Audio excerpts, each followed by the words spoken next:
அனைவருக்கும் வணக்கம். ஓம் ஸ்ரீ ராகவேந்திராய நமக. யோக ரகசியம் நிகழ்ச்சியில் உங்களை சந்திப்பதில் மிக்க மகிழ்ச்சி. யோகமும் அதிர்ஷ்டமும் இறைவனும் பிரபஞ்சமும் வாரி வழங்கட்டும்.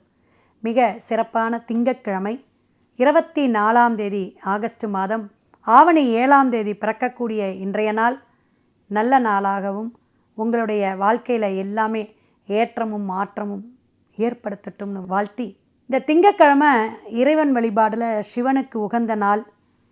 திங்கள் அப்படிங்கிறது நமக்கு சந்திரனுடைய விஷயத்தை சொல்லுதுங்க. மனதுக்காரகன், மனோகாரகன் அப்படிங்கிறவர் சந்திர பகவான். அந்த சந்திரன் எந்த இடத்துல இருக்குதோ, என்ன நட்சத்திரம் சாரம் வாங்கியிருக்கோ அதுதான் நம்மளுடைய ஜென்ம நட்சத்திரமாக சொல்கிறோம்.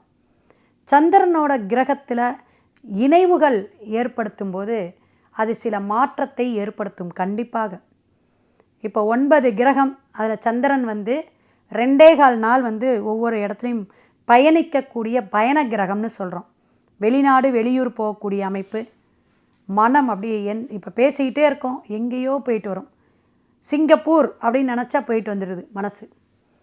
பழனியை போய் சேவிச்சிட்டு வந்துடணும்னா பழனி முருகன் வந்துடுறார். அவர் ஆண்டி கோலத்தில் வராரோ எப்படியோ அது வேறு.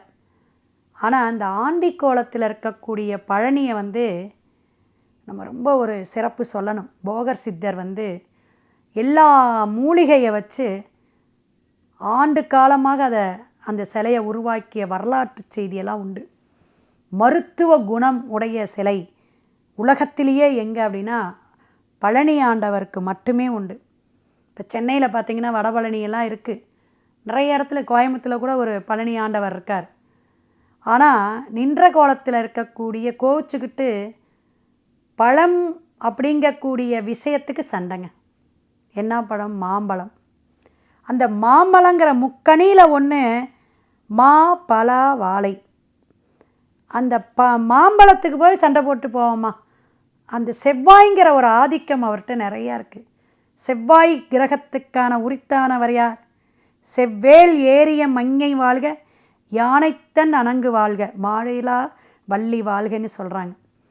அப்படி அந்த செவ்வாய்ங்கிற அந்த முருகப்பெருமான் ஒரு வார்த்தை, ஒரு சொல்லுக்கு கட்டுப்பட்டவர்.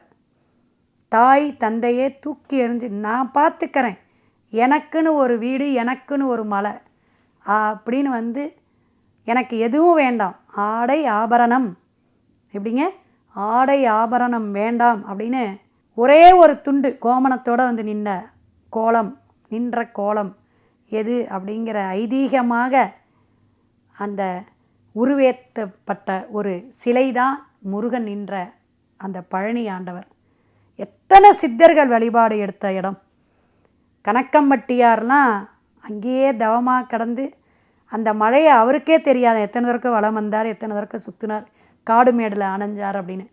அப்படியே அந்த முருகனுடைய அனுக்கிரகம், ஆசீர்வாதம் இன்றும் ஜீவசமாதியாக இருக்கக்கூடிய அந்த புதன் ஆதிக்கமாக பச்சை வஸ்திரத்துக்கு பச்சை துண்டுக்கு யார் அப்படி அந்த சித்தர் யார்னா கணக்கம்பட்டியார். நிறைய இருக்குங்க.